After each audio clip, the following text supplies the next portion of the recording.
Every town, every city, every forgotten corner of our world holds tales whispered through time. Whispered through time. Myths buried in the memories of cobblestones. Legends etched into the very walls we pass by. Welcome to Legends from the Locals, where we unearth the stories that have become the heartbeat of our communities. Your host, Kevin, is your guide on this journey through the annals of the unknown. Together, we'll venture into the tales that have shaped our homes and explore the mysteries that lie in our own backyards. So, as the sun sets and the world hushes, lean in and listen. For tonight, we reveal another legend from the locals.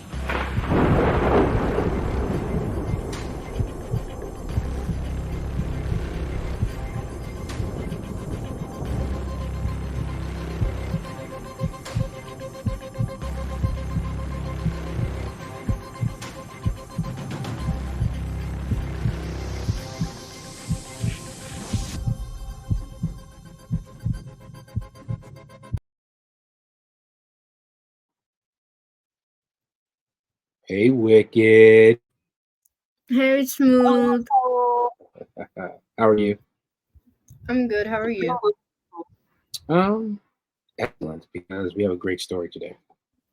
Have you ever heard of the actor named James Dean? Yes, I have. Have you? No way. I have, but I don't know what he acts in. But I recognize his name. I've seen people talk about him. Have you now? So Mm-hmm. that's good. That's good that you actually know. I think I know who James Dean was. He's famous. He is like a culture icon in a sense. Ooh. People really took to him. He was an actor, clearly, right? James Dean. I don't really know too much about James Dean, clearly. I don't know too much about the guy, but the story about him is super fascinating. Do you know the legend about James Dean? And how does it connect to, remember, we're still in Virginia. We're still doing legends from the local in Virginia. Do you know how it connects here in Virginia? No, I didn't know he was related to Virginia at all. Check this out. So, this story we're going to get into, the legend we're going to get into, it's about James Dean and his cursed Porsche 550 Spyder. It was famously named the Little Bastard.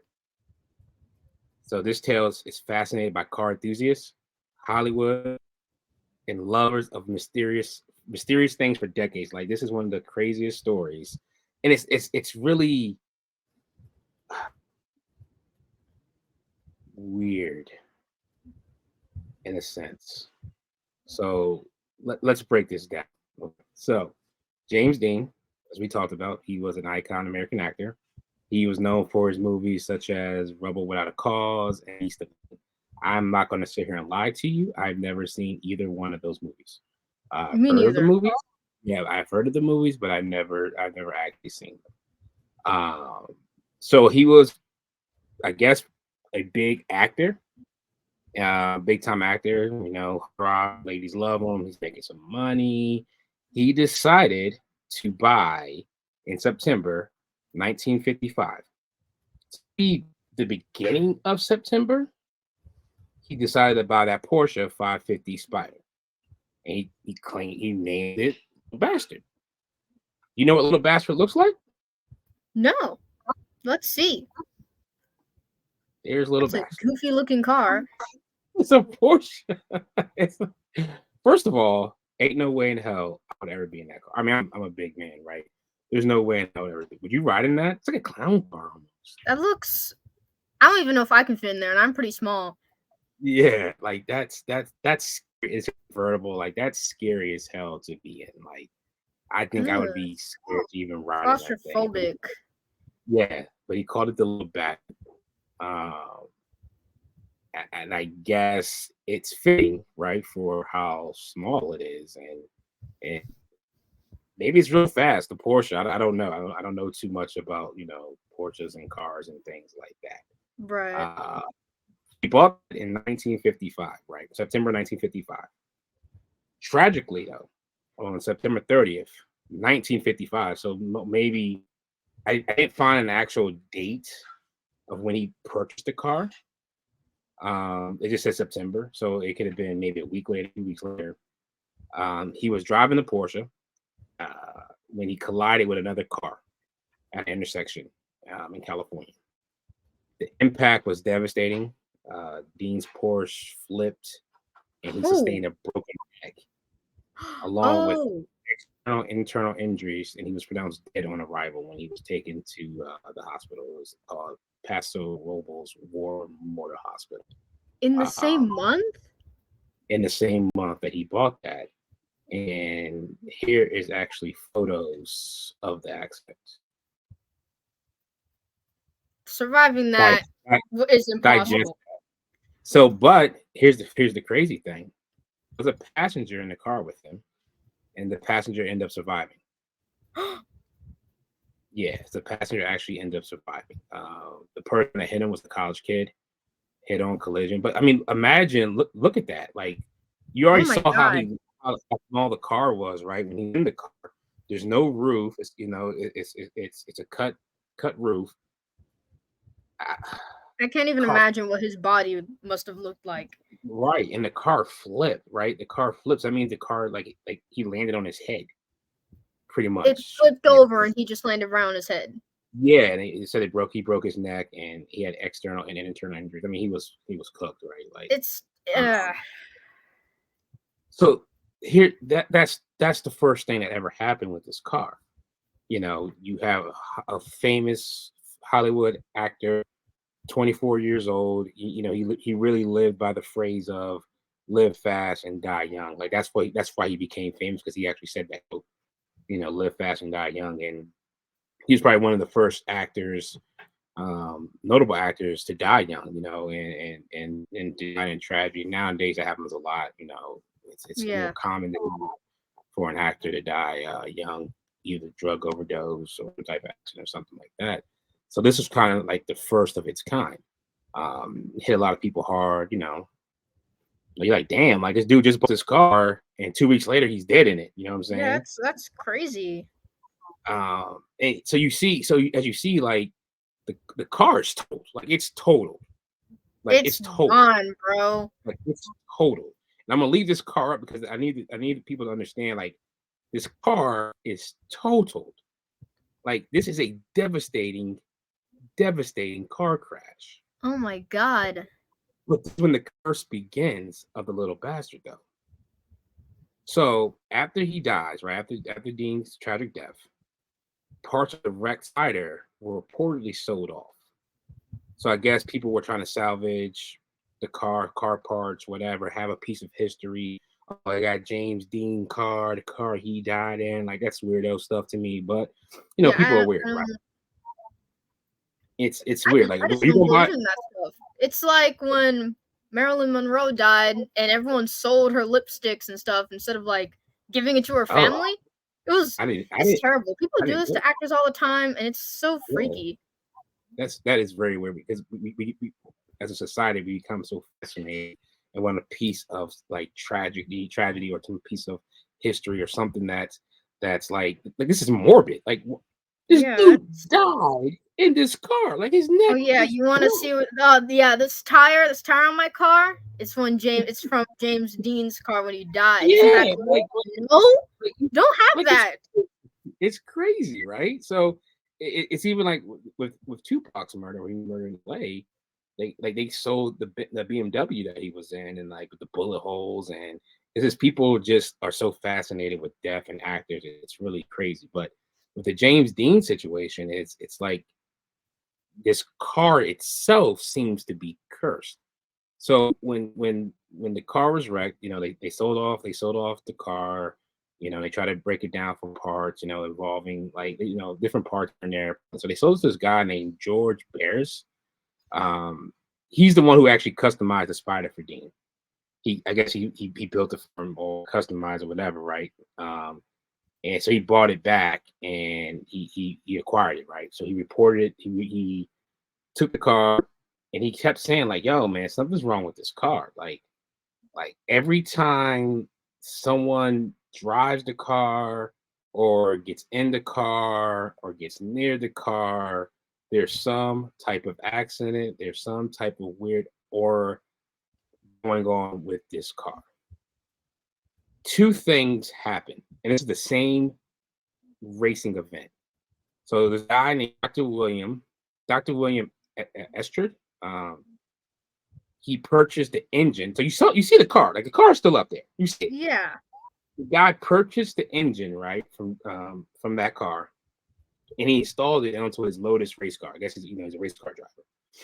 So during the race at Pomona in October 1956, so about a year later, he was involved in a serious accident where he survived. But he said later, after he recovered, that while he was driving the car in the race, it just locked up. So the engine that he has from James Dean's car, pay attention. The engine he has from that car, that wreck you're looking at, put it in his race car. The car locked up for no apparent reason when he shifted in second gear. So when you went to second gear, so you have a stick shift, you go first, second, third, fourth, whatever, right? You're the man. He's gone. He said he put it in the second car, just locked up. No reason at all. Car locked up. Crash. Here's where it gets weird. Troy McHenry was in the same race. Another racing doctor. Troy McHenry bought the Spyder's drivetrain and fitted it into his Porsche. Oh, I'm gonna put James Dean's drivetrain. I don't really know what a drivetrain is. I guess it helps the car shift. I don't really know. I'm not a car person, right? So, but during the same race, McHenry's car hit a tree, killing him instantly. This is crazy. Oh my God. This is crazy.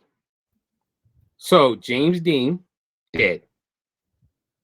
From this car, dead. It's his car.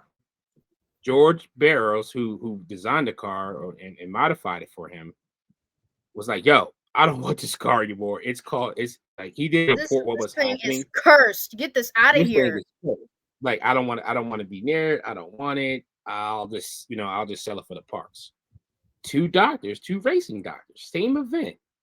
One has the engine, one has the drivetrain.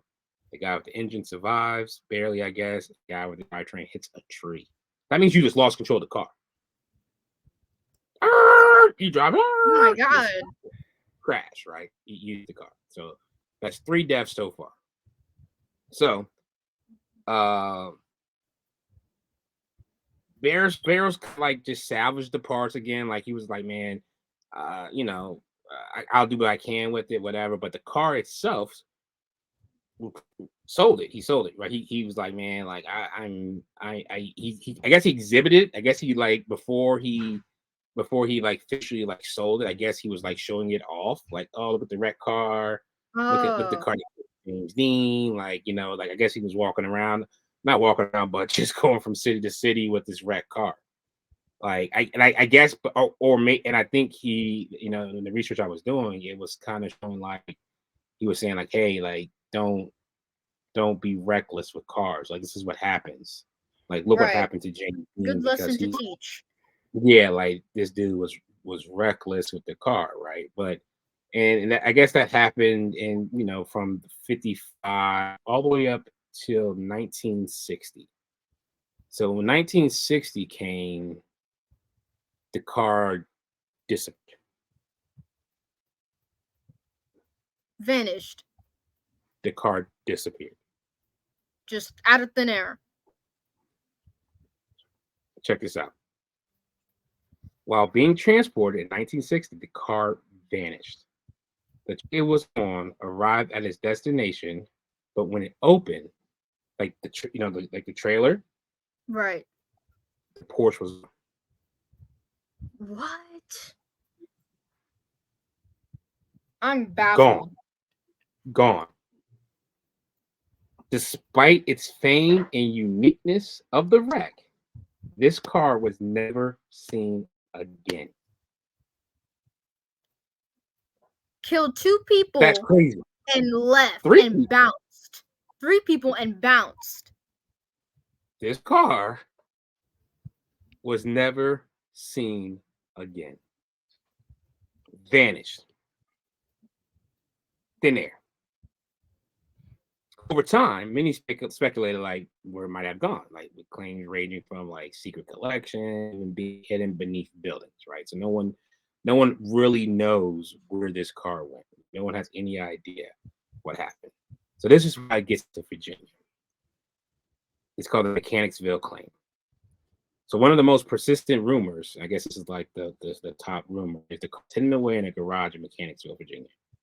While this claim has kept treasure hunters enthusiasts intrigued for decades, there has been no evidence to sustain it. Mechanicsville, like many other places mentioned in relation to the car, is likely another chapter in this car's legendary tale rather than a fractal resting place. So they think it's here in Virginia, but it's never been found in Virginia. So it could just be hanging out anywhere in Virginia then. Anywhere in Virginia. Well, we don't know though. It's gone. Yeah, we don't know. Who knows? We don't know. We don't know what happened to this car. We don't know. Like, oh, this is crazy though. Like this cannot be normal. Like, I would legit be terrified. Like the car killed this. I don't know if the car's cursed. And I swear it was a movie.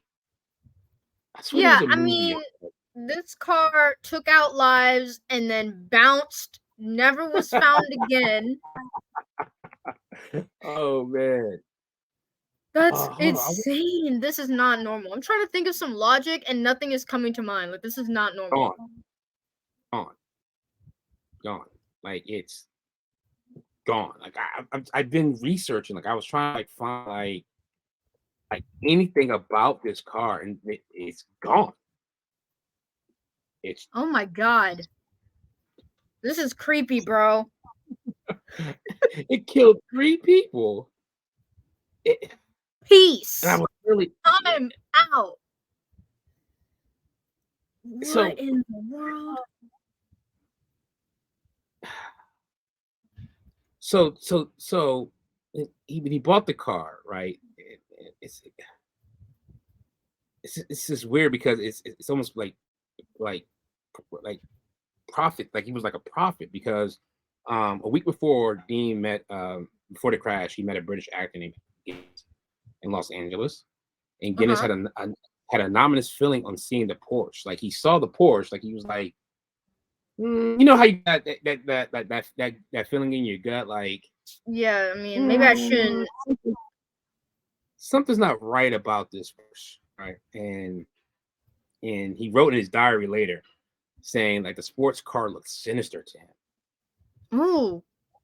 Like said the car looked exhausted, hungry, feeling ill-tempered in spite of Dean's hungry kindness. For souls, hungry for human lives, hungry for souls, hungry for human lives. Like that's not fair, Ricky. That's cold-blooded, yo. You cold-blooded with that one. That was cold-blooded. Hungry for souls. I guess it was. I guess technically it was hungry for soul. Like because how can a car just look so angry? Yeah, like he said it just looked like it was like I guess he wants to eat people. Like you know what I mean? Like I don't know. That's wild to me that you say that now. Like does it? Just looking at it now, like that's him. That's James Dean in the car. I guess like maybe a week or so before the crash. Do you get that vibe from it though? Like I am getting that vibe. I mean, on one hand, it looks like a goofy little car. On the other hand, it looks like it's about to take your soul. As soon as you sit down and drive, it's going to take your soul. Yeah, your soul mind, right? Like it's so Guinness writes, he continues to write saying like, you know, how it looks crazy and Dean's kindness, it didn't match up with the car. He said he heard himself saying in a voice that he could hardly recognize as his own, please never get in it. If you get in that car, you will be found dead in it by this time next week. is what he Oh said my he heard. god. But he's saying he said that to Dean. He said Dean laughed it off and said about preparing the car or seeing Selena's sports car races. So I guess he was going to go race the car. Right. So he had his mechanic in the car with him. And he had a mechanic with him, Rolf. I can't pronounce his last name, German guy. And he was going to have, I guess he was going to go race it. Like he was originally plan was to tow Little Bastard. So the plan was to tow Little Bastard to the races. But his mechanic felt we better being used to the spot. Listen to this. So initially, they were just going to tow the car. They tow it, take it, tow it around to the races. Dean wasn't going to drive it, nothing like that. But his mechanic was like, hey, since you're going to be racing the Spyder, you might as well get used to it and run the engine, do all these things, get a good feel of the car, you know what I'm saying? So I guess Dean was like, yeah, that makes sense. I'm going to be racing it. Even though my man just told me, hey, dog, don't get in that car. James, you're not really using your brain right now, man. A lot of calls. The movie came out in 1949. Maybe we need to watch it because clearly Dean, he laughed it off. He was like, nah, we good. We Gucci. If I know what I'm someone told doing. me, if you get in that car, you'll die. You know what? Take the car. I don't even want it. I don't want to race it. I'd rather drive like some weird, wonky, like Mater from Cars looking car than this. A car that looks death vehicle. That's my man told me, my friend told me it looks Hungry for Souls. So that Friday, it was a Friday. Dean and his mechanic Rolf were driving, followed by Hickman. Hickman was like a stunt driver that they had to help out, and followed them with the truck and the trailer. So police pulled over the convoy and issued a pair of speeding tickets just outside of Bakersfield, California. So this dude Dean's already going buck wild in his car. Oh my god.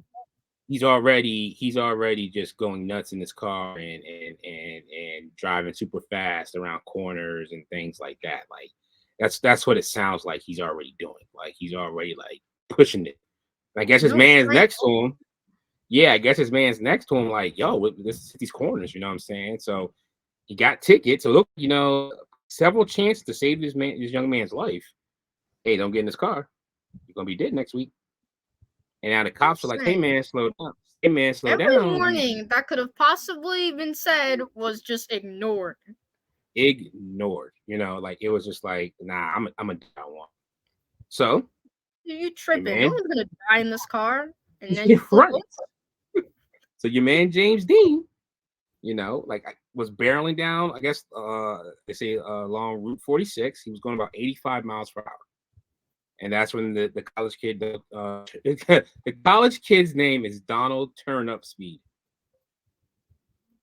This is crazy. This is crazy. Donald. Wait, repeat it one more time. His name was Donald Turn Up Speed. Like it's almost saying like turn up speed, like turn up speed, I'm like saying, turn up speed. That's why I asked you to repeat it, because what is going on now? What's happening here? This is too much. This is crazy. This has gone out of control. Like this is crazy, right? So Donald, he was a college student, and I guess he was driving a Ford two-door. I don't even know what that is. He decided to take a sudden turn on Route 41. So I guess he was going somewhere else. Like, oh, that's my turn. That's where I need to go. I need to turn right here. Mm-hmm. And I guess as soon as he turned, here comes Dean going 85 miles per hour, hit him, sent him in the car almost 40 feet down the road. It ejected the mechanic, Rolf, right? He got ejected. Pow, he's out of here. And then, as I told you before, Dean was pronounced dead on arrival. And try not to laugh. Do not want to be disrespectful, but that is insane. like now there's a closer picture. Like, look at that. Oh my god. I mean, you come on, dog. You're cooked, bro. You're cooked. I mean, if you survived that, someone must have been watching over you because there's no way. That's big facts. That's huge facts right there. So that gets more clarification, right? So it sounds like he bought this car within 2 weeks. He showed it to one of his friends. Friends were like, "Hey, bud, don't drive that car. It feels evil." And it became evil, right? Like he just maybe the car possessed him to go fast. Like, you know what I mean? Like maybe the car was like, I don't know. him, like, this car has some dark energy. I wouldn't be surprised if I like got in this car, I started hearing voices in my head or something.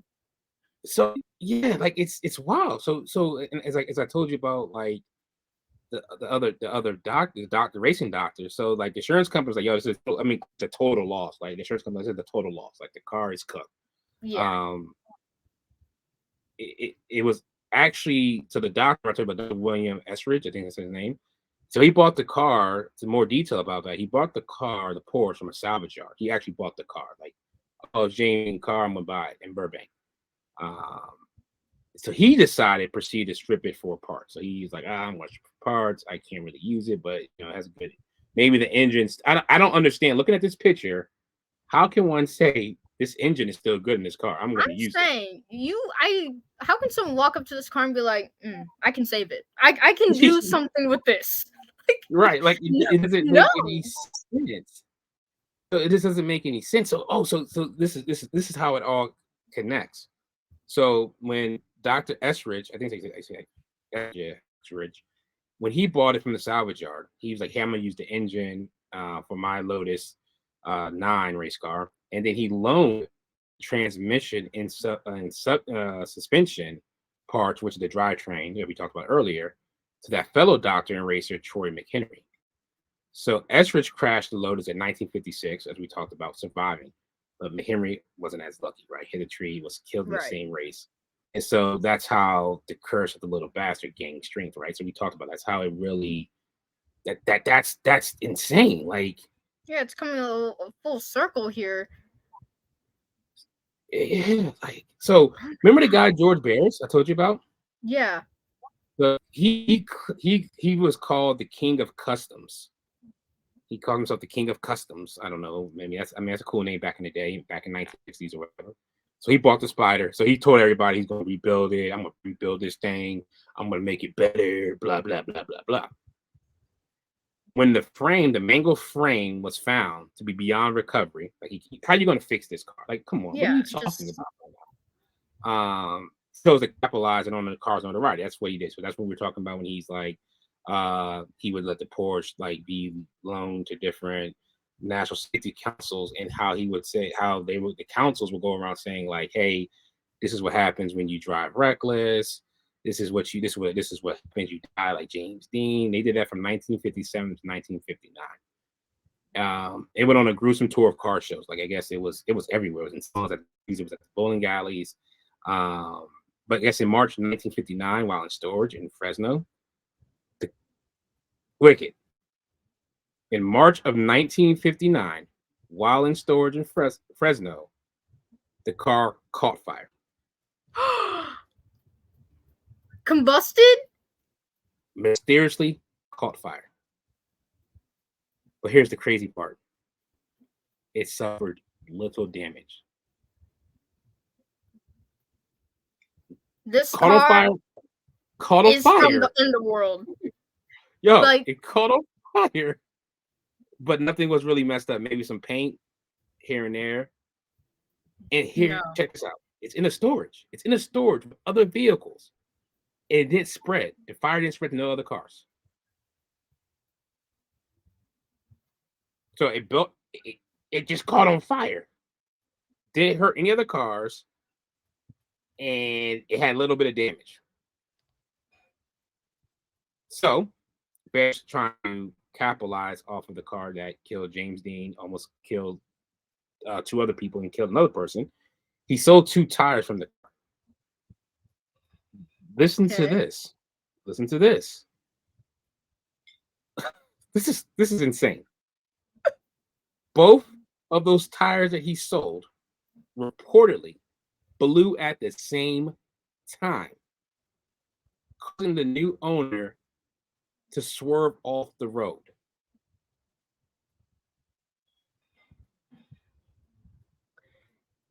This car is a death trap because there's no way. If someone was in the car while it burst into flames, they would have died. That was the only time that was like one of the only other times someone was lucky enough. Because no one was in it, right? So then he sells the tires, 2 tires, blew at the same time. Like I've had a tire blow, you know what I'm saying? Like it happens, you know what I mean? 2 at the same time. And it comes from this car. This car blew at the same time while someone was driving it and almost killed someone again. I don't know what made this car so angry, but this is crazy. This is crazy. Like this is crazy. So, I guess as the lore and the tales of this little bastard, more people wanted to see it. So in Sacramento, they had the car on display, hanging. It fell, broke the hip of a bystander. This car is after everyone, bro. Not only everybody's getting a piece. It's not discriminating on anybody. Not only that. So hold on, I messed up. Let me backtrack. I'm sorry. In Sacramento, it wasn't hanging in Sacramento. It was just on display. So it was just on display, right? You could walk up to it, and it broke this person's hip. Then they say the Spyder was actually hanging. They're like, hey, maybe we need to put this Spyder up in the air. Maybe we don't need people near it. We don't want anything. You know, it's this joint's out of control. Right. Control. This car cannot be tamed. They put it up with some wire, put it up in the air, and it fell on this dude and killed him. This dude's name was George Brackus, the actual person who brought the car to the Road Safety Expo. Gone. Dog. Now I feel like this car must have been created evil because the joint fell on the person who brought it, and that was targeted. Yeah, what I'm starting to think here. This car's crazy. All right, so I guess now they were like, "Hey, man, this car's out of control." They're saying we gotta it's over now, guys. Like people are dying everywhere. Could we just get rid of this? So, remember how I told you it disappeared? Yeah.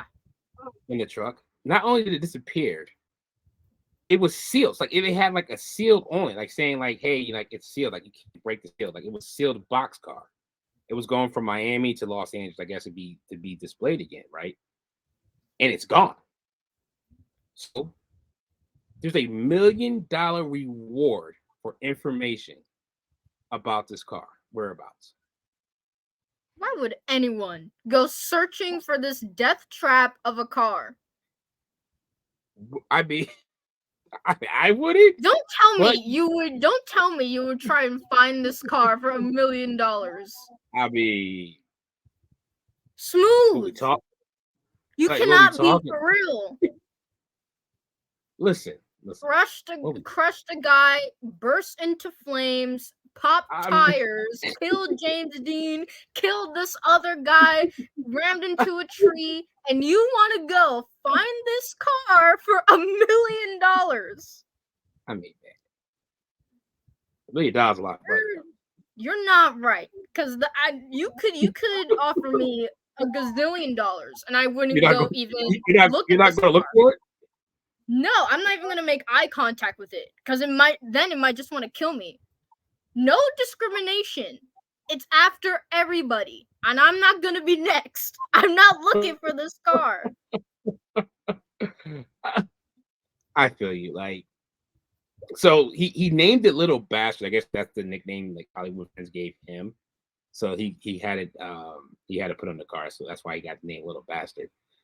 So that yeah, so they no one. It's been 60. Well, longer than 60 years. It's been like 70 years. Like they have no idea where this car is. They have no idea. $1 million.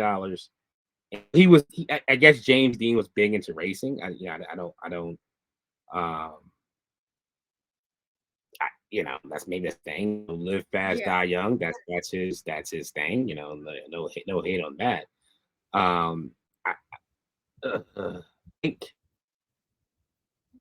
I think the biggest thing I take away from this is his friend.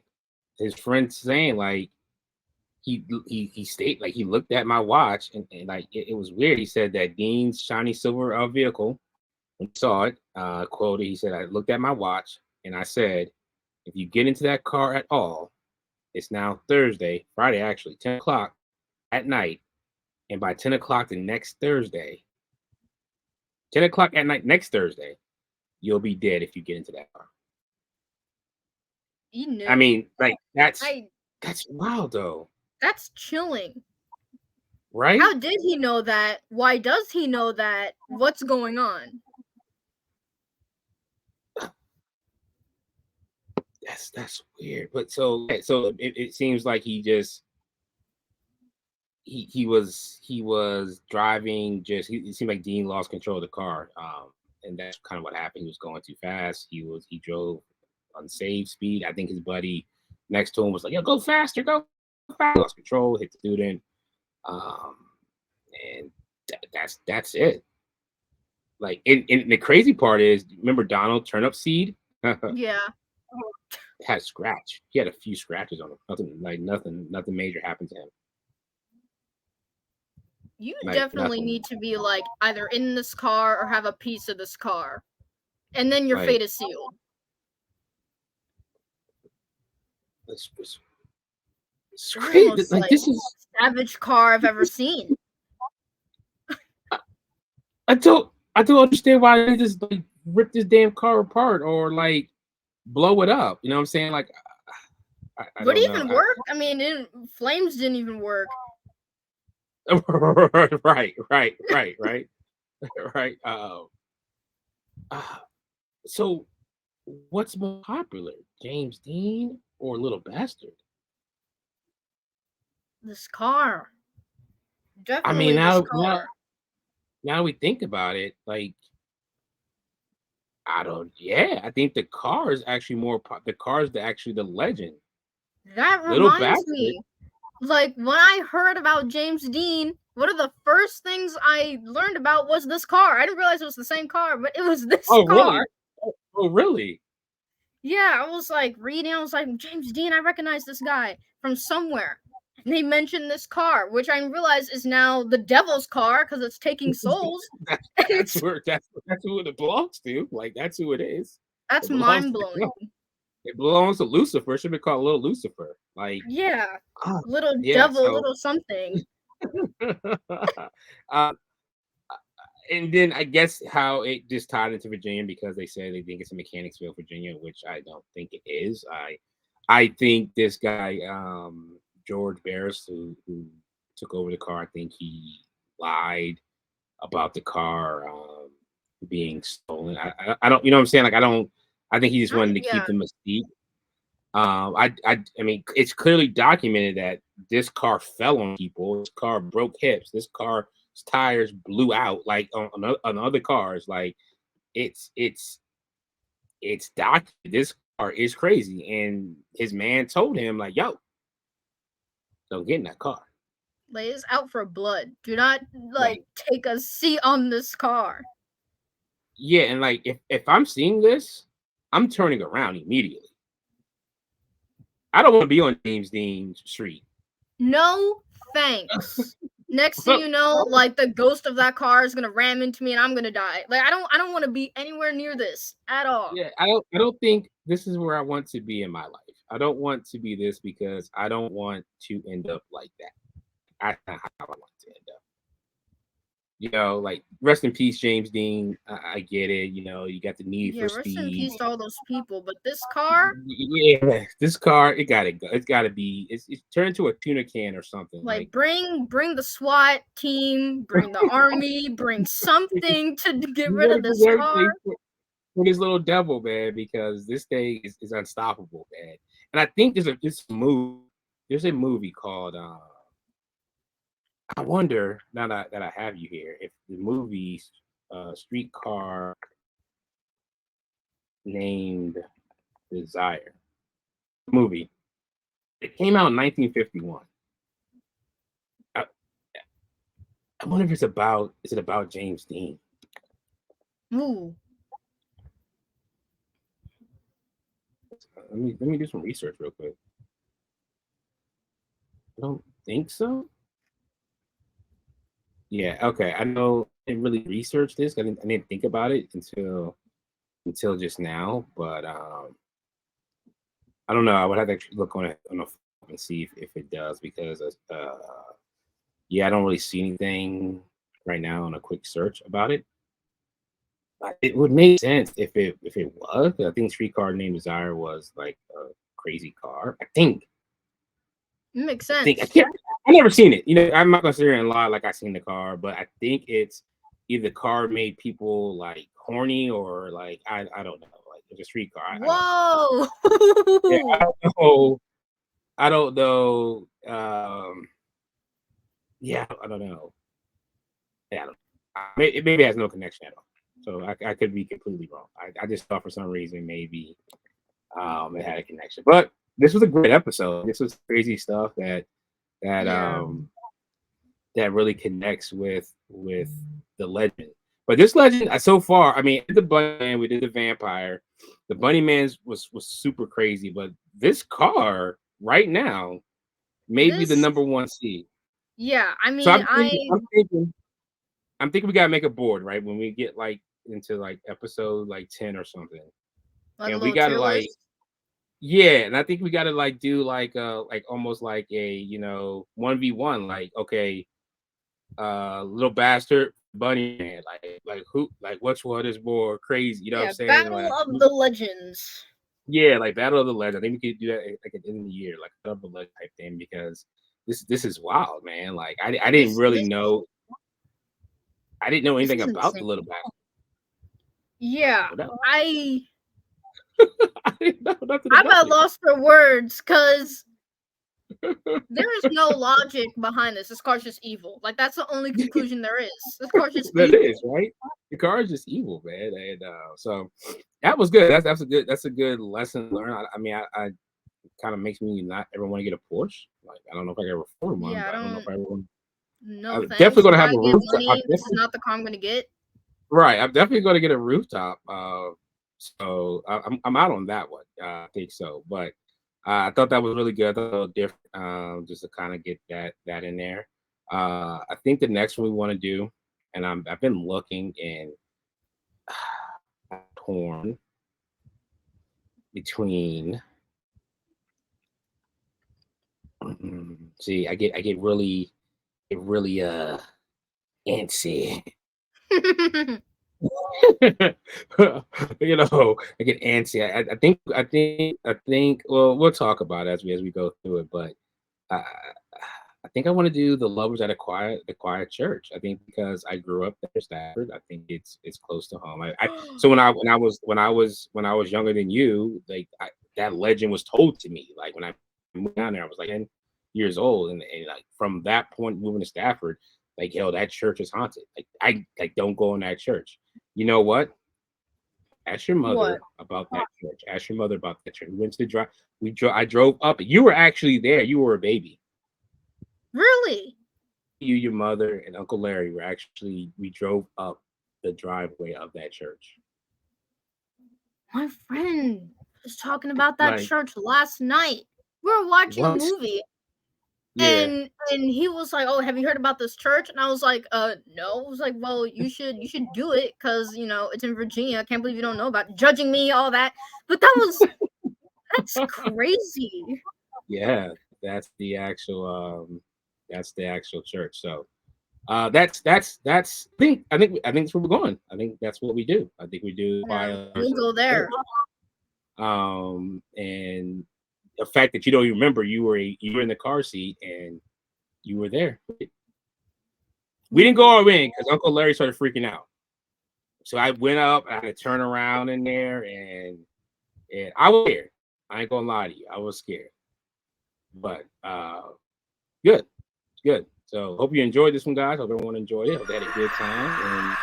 And we out here. And there you have it. Another tapestry of tales woven from the very heart of our communities. Remember, legends aren't just stories. They're echoes from our past, reverberating into the present. If you've enjoyed this journey into the shadows of local lore, don't forget to subscribe and share Legends of the Locals with fellow legend lovers. We'd also love to hear your local legends. Reach out, and your story might just become part of our chronicle. Thank you for traveling with us down these winding roads of myth and memory. Until next time, keep your ears open and your curiosity alight.